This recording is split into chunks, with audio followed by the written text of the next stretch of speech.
Hello everyone, welcome back to another informative video. यार मैंने आपको कुछ टाइम पहले बताया था कि जो अपने साले साहब हैं वो यूके आ गए हैं और इसको 2 महीना हो गए हैं ना, होने वाले हैं। हाँ 29 को हो जाएगा हाँ, दोबारा। 2 महीने के आसपास होने वाले हैं। तो जानेंगे इनका एक्सपीरियंस कि इमिग्रेशन का कैसा क्या एक्सपीरियंस रहा, या फिर यूनिवर्सिटी का और बाकी का भी यहाँ पर जॉब का, या फिर कैसा लगा कैसा नहीं लगा। तो इससे आपको काफ़ी हेल्प मिलेगी, क्योंकि एक रियल आइडिया आपको मिल जाएगा कि कैसा क्या सीन है। तो ये है यशवंत पानसे, और शिवानी का भाई है, अपना मास्टर्स करने आया है। तो कौन सी यूनिवर्सिटी अपने? यॉर्क सेंट जॉन्स YSJ है, लंदन ये कैंपस। लंदन में है एक्चुअली। अभी एडिनबरा आया है मेरे पास, ऐसे ही अभी यूनिवर्सिटी का ब्रेक चल रहा था तो यहाँ घूमने करने के लिए। तो इंडिया से ही स्टार्ट करते हैं। Indira Gandhi international airport terminal 3, सबकी कहानी वहीं से स्टार्ट होती है और ये भी वहीं से आया हुआ था। तो इंडिया का कैसा क्या एक्सपीरियंस रहा, इंडिया एयरपोर्ट का, वहाँ इमिग्रेशन का, या फिर जो रहता है ना यार कि अब जा रहे हैं, बाय बाय इंडिया, पता नहीं कब आना होगा, वो वाली फीलिंग क्या थी? अगर सच कहूँ तो बहुत ही खतरनाक फीलिंग थी। आप लोग भी उस समय इंडिया में थे। हाँ। दिल्ली कोई आया नहीं था छोड़ने। हम्म। मैं और मेरा दोस्त दोनों ही हम लोग दिल्ली एयरपोर्ट पहुँचे हैं। अब चलो, मैंने पहले डोमेस्टिक फ़्लाई किया था तो मुझे पता था सब कुछ ही क्या होना है क्या नहीं। मेरे साथ एक दोस्त था, उसने आज तक डोमेस्टिक भी फ़्लाई नहीं किया था। उसे कुछ नहीं मालूम था कि बोर्डिंग पास क्या होते हैं, कहाँ चेक इन करना है, क्या है इमिग्रेशन से कैसे हम डील करें। ठीक है, हम लोगों ने अपने टिकट्स दिखाए, अंदर पहुँचे। हम लोग पहुँच गए थे कुछ 8 बजे, हम्म। और हमारी फ़्लाइट थी रात के 2 बजे। काफ़ी जल्दी हो गया ये तो। कुछ ज़्यादा ही जल्दी हुआ था उसके हाँ। चक्कर में, क्योंकि अब फर्स्ट टाइम था, उतना कुछ मालूम नहीं था। पहुँच गए। अब फिर उसके बाद एयर इंडिया से जब हमने बात करी, हाँ, एक्चुअली मेरी फ़्लाइट एक तो एयर इंडिया की थी। सबसे अजीब बात है, ये एयर इंडिया की फ़्लाइट थी। कभी मत लेना। हाँ, बहुत अजीब एक्सपीरियंस रहा मेरा एयर इंडिया के साथ। हमने उन्हें जब कहा तो उन्होंने कहा कि आपकी बोर्डिंग स्टार्ट होगी और सब कुछ आपको पास मिलेगा, समथिंग 12 बजे से स्टार्ट हो जाएगा। हम्म। फिर वहाँ पे लाउंज भी अंदर थे, सब SHA के बाद थे, सिक्योरिटी चेक के बाद ही मिलता है।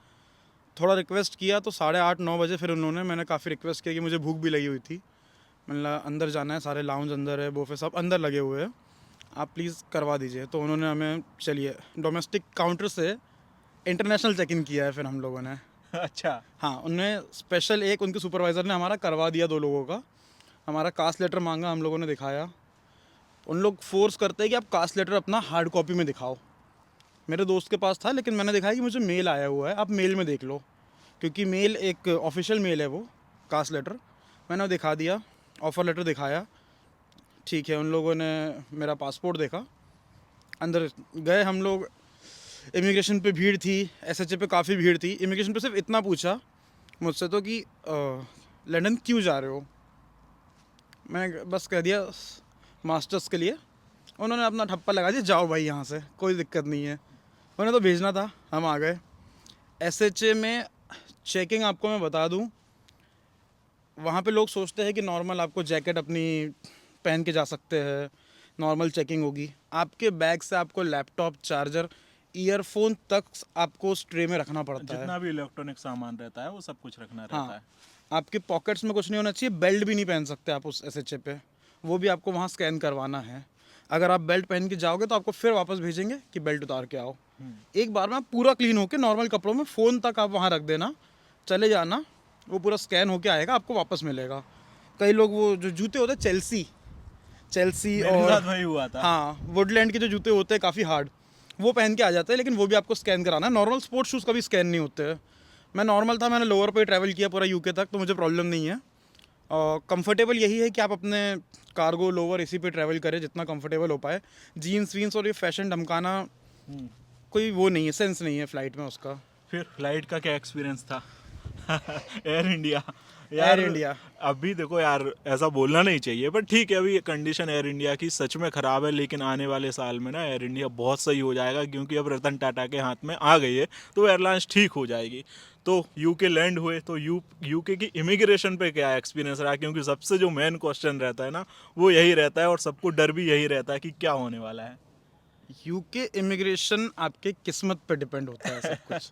मैं ये क्लियर कर दूं सबको, UK का जो इमिग्रेशन है वो, अगर आप एकदम गंवार हो तो भी क्लियर हो जाएगा, अगर आप एकदम तुर्रम खां हो तो भी आपको कभी कभी वापस कर दिया जाएगा, सब किस्मत पर डिपेंड होता है।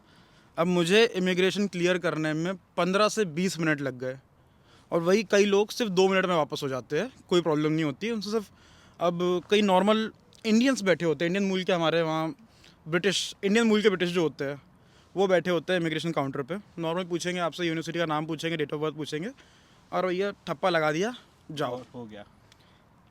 मेरी स्टार्टिंग हुई, पहले उन्होंने नाम कंफर्म किया, मेरा पासपोर्ट लिया, ठीक है, टिकट भी देखी, वहाँ पे सबकी टिकट देखते नहीं है, टिकट देखी, फिर एकोमोडेशन के बारे में पूछा, मेरे कॉलेज के बारे में पूछा, मेरे से कास्ट लेटर देखा, फिर उन्होंने मुझसे मेरा फ़ंड पूछा कि आप कितना अभी कैश लेके ट्रैवल कर रहे हो। फिर मैंने नॉर्मली बताया कि हाँ अभी मैं कुछ 400-500 पाउंड मेरे पास रखे हैं। तो उन्हें ये डाउट हुआ कि इतने कम पाउंड्स में आप कैसे सर्वाइव करोगे। फिर मैंने उन्हें बताया कि नहीं, मेरा बैंक अकाउंट में पैसा रखा हुआ है, मेरे INR में मेरे पास रखा हुआ है, इंडियन अकाउंट में, वो मैं बाद में कन्वर्ट कराऊंगा। तो मोबाइल पे उन्होंने मुझसे ऐप ओपन करवाया और फिर मेरा अमाउंट देखा उन्होंने। अच्छा। मेरे खाते में HDFC में उस समय कुछ लाख रुपए रखा हुआ था। तो उन्होंने जब वो देखा, फिर उसके बाद पूछा कि ये कितना होता है। तब मैंने बताया ये अप्रॉक्स 1000 पाउंड के 950 to 1000 पाउंड्स होगा ये। तब उन्होंने मुझे क्लियरेंस दिया, और हाँ अभी भी मतलब क्लियरेंस नहीं मिला। कितना था? 1 लाख, 10 लाख? 1 लाख। 1 लाख, ओके। 1 लाख मेरे इस अकाउंट में था, 10 दूसरे अकाउंट में था, वो कैनेरा, वो हाँ सॉरी, वो दूसरे अकाउंट्स में था मेरे, अलग अलग अकाउंट में पैसे लेके आया हूँ मैं यहाँ पे। वो सब इमिग्रेशन में आप थोड़ा हैंडल कर लेना कि किस अकाउंट में क्या रखना है, कितना रखना है, हर चीज़ आप एक्सप्लेन नहीं कर यहाँ सकते पर मैं एक एडवाइस और दूंगा यार, कि जनरली क्या होता है, अपना जो अपन पैसा दिखाते हैं ना यार, कि जो अपना कौन सा चार्ज बोलते हैं, जो यार एक अमाउंट दिखाते हैं ना, उसको क्या बोलते हैं, भूल गया यार, लिविंग एक्सपेंसेस जो रहता है ना, जो हमको शो करना रहता है। अब क्या है कि वीज़ा आने के बाद बहुत सारे लोग उसको निकालते हैं। तो यहाँ पर समझने वाली ये बात है कि वो निकालना मत यार, एक बार आपका यूके का इमिग्रेशन हो जाए उसके बाद फिर आप निकाल लो तो फिर कोई इशू नहीं। ये है। हाँ, तो फिर आगे का। फिर पूछा गया मुझसे कि मेरा क्या प्लान है आगे का। मैंने बताया कि मैं अपनी मास्टर्स कंप्लीट करूँगा और फिर वापस इंडिया चले जाऊँगा, जो कि वहाँ मैं बता चुका था। फिर उन्होंने पूछा क्या है, कैसा क्या है आपका इंडिया में, मास्टर्स यहाँ कंप्लीट करके आप वापस क्यों जाओगे, आप यहाँ भी जॉब ले सकते हो। मैंने बताया कि मेरा फैमिली बिजनेस है, मेरा पॉलिटिकल बैकग्राउंड है, तो मैं वो इंडिया जाके वो सब कंटिन्यू करूँगा, अपना पॉलिटिकल करियर बनाऊँगा मैं आगे जाके। मैं कोई परमानेंट यहाँ रहने नहीं आया हूँ मैं। ये तो घर पे भी सबको पता है, आपको भी पता ही है, हाँ, सबको हाँ। पता है। और इसका यही सीन है, PSW 2 साल का इसका जो रहेगा, उसके बाद बैक टू इंडिया, और जो भी इसका बिजनेस है और पापा का जो पॉलिटिकल वाला सिस्टम चलता रहता है वही आगे बढ़ाएगा। तो हाँ। फिर एयरपोर्ट पर कोई लेने आया? एयरपोर्ट पे मेरा दोस्त आया था मुझे लेने। यहाँ की इमिग्रेशन को सबसे ज़्यादा एक चीज़ दिखती है, बस पैसा। आपके पास पैसा और पावर हो। जब उन्हें लास्ट में उन्होंने पूछा कि आपके पापा क्या करते हैं और आप कैसे सर्वाइव करोगे, क्योंकि आपके पास अभी सिर्फ 1-1.5 लाख 2 लाख रुपए आपके अकाउंट में थे और मेरे पास 500 पाउंड अलग से थे, तो आप इतने में कैसे सर्वाइव करोगे। फिर मैंने बताया कि मेरे पापा मुझे फ़ंड्स भेजेंगे हर महीने सॉरी। तो फिर उन्होंने पूछा पापा क्या करते हैं। मैंने फिर बताया कि मेरे पापा रिप्रेजेंटेटिव है मेंबर ऑफ़ पार्लियामेंट के बैतूल से। तो फिर उन्होंने चेक किया वो चीज़, हाँ वो सही थी, तो उन्होंने तुरंत फिर ठप्पा लगाया, वेलकम टू यूके, और बड़े प्यार से फिर स्माइल देते हो, क्योंकि उन्हें एक दिख जाता है कि हाँ आप एक पॉलिटिकल बैकग्राउंड से हो, एक पावरफुल बैकग्राउंड से हो, आपके पास पैसा है, सब कुछ है, तो बिल्कुल आपको दोनों ऐसे हाथ खोल के वेलकम करते हैं आपके लिए। इस मामले में मैं बहुत लकी था यार, मतलब अभी मैं जितने बार भी इंडिया गया या आया, मेरे साथ इमिग्रेशन पे उन्होंने कोई क्वेश्चन किया ही नहीं। हेलो हाय गुड मॉर्निंग करते हैं, उसके बाद बस पता नहीं शायद आई एम लकी इस मामले में। हाँ। फिर कोई फ्रेंड आया लेने। एक्चुअली क्या है कि जब ये यूके आया था ना, तब मैं इंडिया में था, अभी ये जनवरी की बात है ना, और वाइफ भी मेरे साथ थी, तो यहाँ पर मैं कोई हेल्प नहीं कर पाया। फिर आगे का क्या सीन बना? आगे जस्ट एयरपोर्ट से बाहर निकले, टर्मिनल 2 या 3 मैं लैंड, मुझे याद नहीं आ रहा मैं 2 पे लैंड किया हूँ या 3 पे, लेकिन आप अगर कहीं भी ऑयस्टर बनाने जाओगे, ऑयस्टर कार्ड। ऑयस्टर कार्ड, यहाँ पे ट्रैवलिंग के लिए ऑयस्टर कार्ड सबसे ज़्यादा ज़रूरी होता जो है। पब्लिक ट्रांसपोर्ट रहता है ना, जो बस वगैरह चलती हैं, और वो इसमें भी, मेट्रो में भी, इसमें हाँ हाँ, अंडर पास ये अच्छा है, मेरे पास रखा ही हुआ है हाँ, इस तरीके का। ऑयस्टर कार्ड जो है ये, इसके बिना आप ट्रैवल ही नहीं कर सकते यूके में, और सॉरी इंग्लैंड में, और वो भी खासकर लंदन। ये यहाँ तो चल नहीं रहा है स्कॉटलैंड में, यहाँ का कुछ अलग फंडा है, स्कॉटलैंड में नहीं चलता है ऑयस्टर। यहाँ पर लोथियन का चलता है, अगर आपको मंथली रिचार्ज कराना है ना एडिनबरा में, तो कुछ 66 पाउंड का होता है, और 28 डेज का। और ये कितने का होता है? ये ऑयस्टर कार्ड बनता है 27 पाउंड का, हम्म सिर्फ कार्ड बनेगा। रिचार्ज अलग से होगा, हम्म हफ्ते के लिए होता है 25 पाउंड, और महीने के लिए आपको अनलिमिटेड करवाना है तो समथिंग 95 पाउंड का होता है, लेकिन सिर्फ बस के लिए। उसमें मेट्रो नहीं है, ट्रेन इंक्लूड नहीं है, ना अंडरग्राउंड को, दोनों नहीं है, उसका अलग से रिचार्ज होता है। फिर अगर बस के लिए चाहिए तो 95 पाउंड में आपका मंथली फुल मतलब हो जाता आराम है। से ये भी चल जाता है। हाँ, काफ़ी चल जाता है। फिर यूनिवर्सिटी कितने दिन बाद गए आने के बाद? वैसे तो लोगों को जेट लैग होते हैं जब आते हैं। हाँ। मैं सुबह 8 बजे यहाँ पहुँचा हूँ, 8 बजे रूम पहुँच चुका था मैं, सुबह के? हाँ सुबह 8 बजे, क्योंकि 6 बजे तो मैं यहाँ लैंड कर दिया था। और फिर मैंने 2-3 घंटे रेस्ट किया और हम लोग घूमने चले गए। नींद तो कुछ ही नहीं आ रही थी। लोगों को लगता है जेट लैग पता नहीं कैसे होता है, मुझे कभी नहीं हुआ। एयर इंडिया से आए फिर भी जेट लैग नहीं हुआ है, बहुत बड़ी बात है। एयर इंडिया में तो ये था कि भाई वो इतना कंफर्टेबल प्लेन है ना कि आपको उसमें सनरूफ भी मिल सकता है कभी, क्योंकि कभी भी ऊपर छत उड़ सकती है ना। नहीं यार, ऐसा नहीं होना चाहिए कभी। नहीं, तो फिर लास्ट में जब हम लोग यूके एयर स्पेस में एंटर कर गए थे, उस टाइम एसी से पानी आने लगा था नीचे एयर इंडिया में? एयर इंडिया में। तो अब आप क्या बोलेंगे, जब वहाँ एसी से पानी लीक हो सकता है और आपको टिश्यू पेपर ला के दिए जा रहे हैं कि आप उसमें टिश्यू पेपर लगाओ। एयर होस्टेस से मैंने पूछा, फिर एक काम करो, मेरा रिफंड कर दो, अगर आपको मेरे को पानी में ही लाना है, नहीं तो फिर इसको भी हटा दो ऊपर से। लेकिन मेरे को पूरा यकीन है रतन टाटा पे, आने वाले 3-4 साल में एयर इंडिया इंडिया की बेस्ट फ्लाइट में से एक होगी। तो फिर उसी दिन यूनिवर्सिटी गए या फिर क्या था? इसको कंटिन्यू करना है मेरे को, हाँ, ये हाँ। वाले को।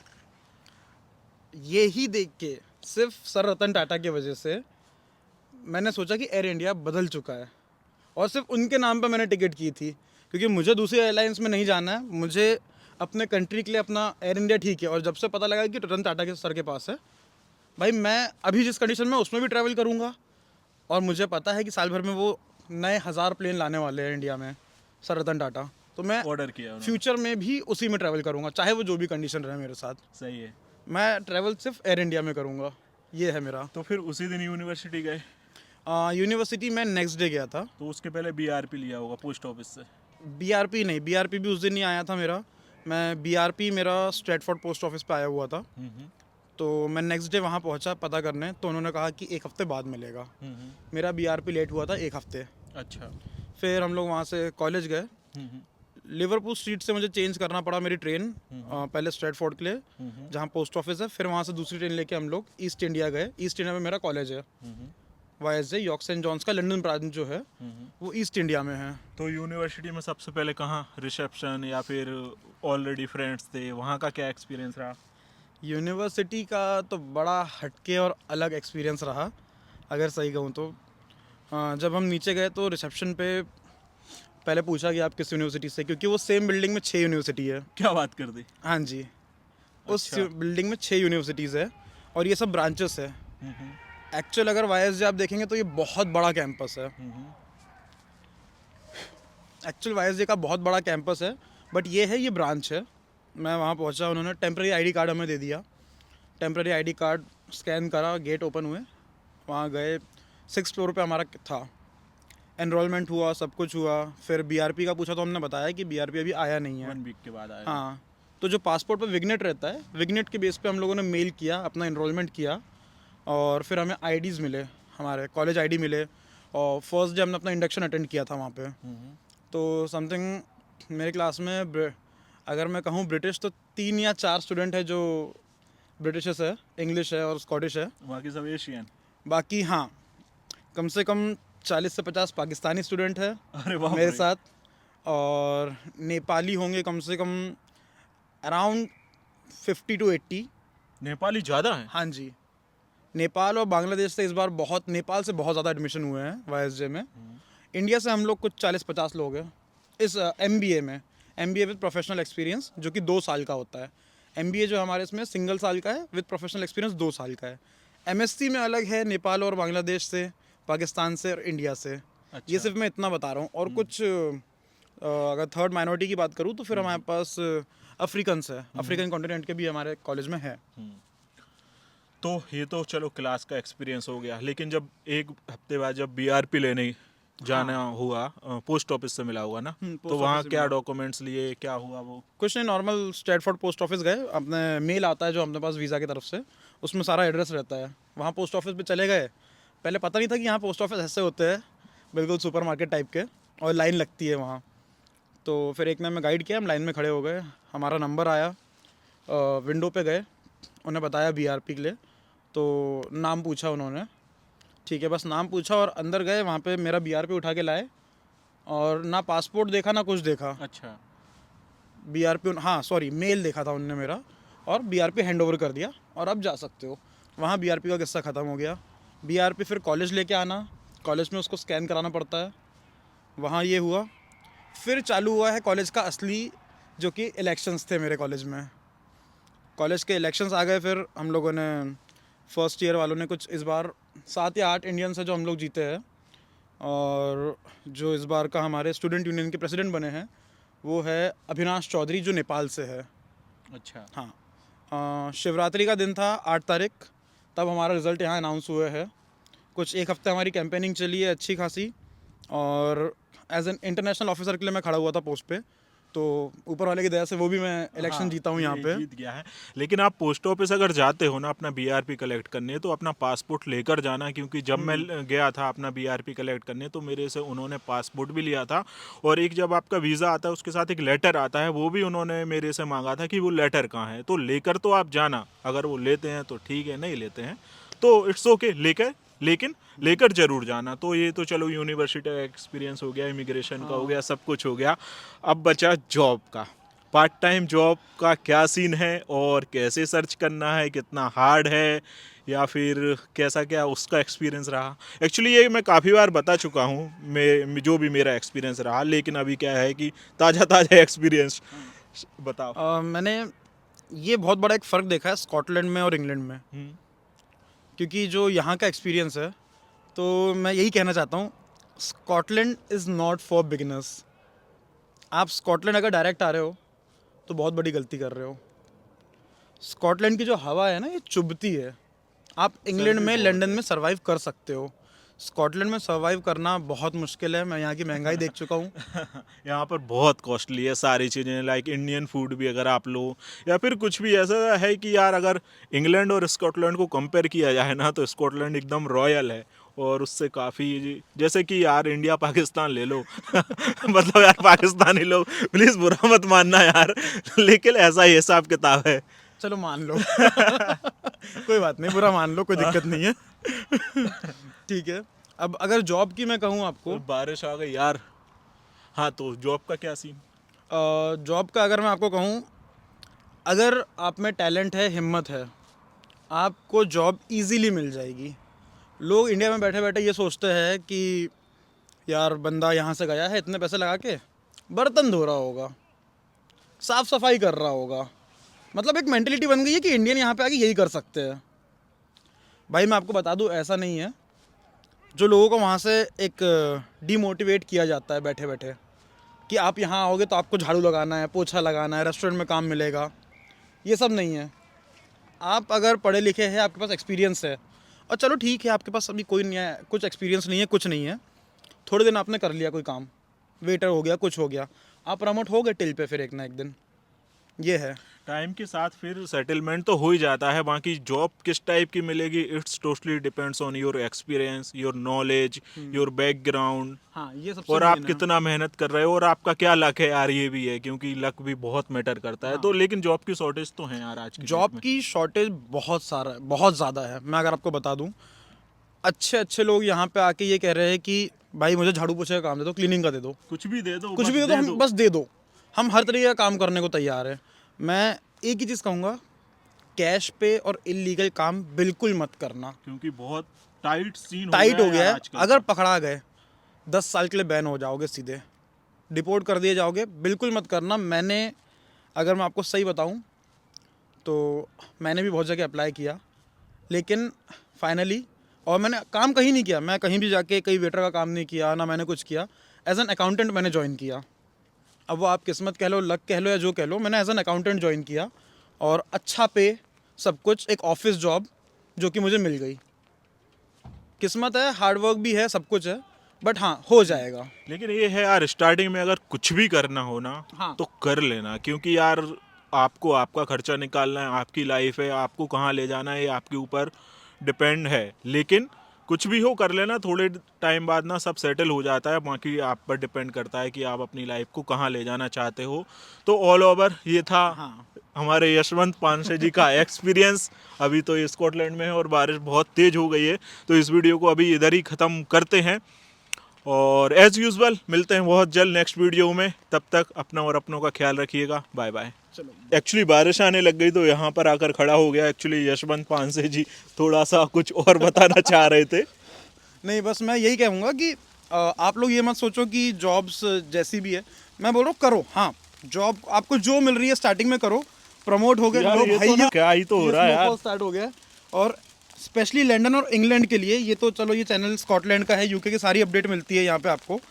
एक छोटा सा मैंने भी यूट्यूब पे चैनल बनाया हुआ है और इंस्टाग्राम पे अपडेट मैं भी देते रहता हूँ इंग्लैंड के लिए और मेन लंदन के लिए। ज़्यादा एक्टिव नहीं रह पाता हूँ भाई, जीजा जीजा होता है, साला साला होता है, इतना मैं नहीं अपडेट कर पाता हूँ उसमें। लेकिन टाइम जब भी मिलता है मैं अपना वीडियो डालता हूँ उसमें कुछ ना कुछ इन्फॉर्मेटिव।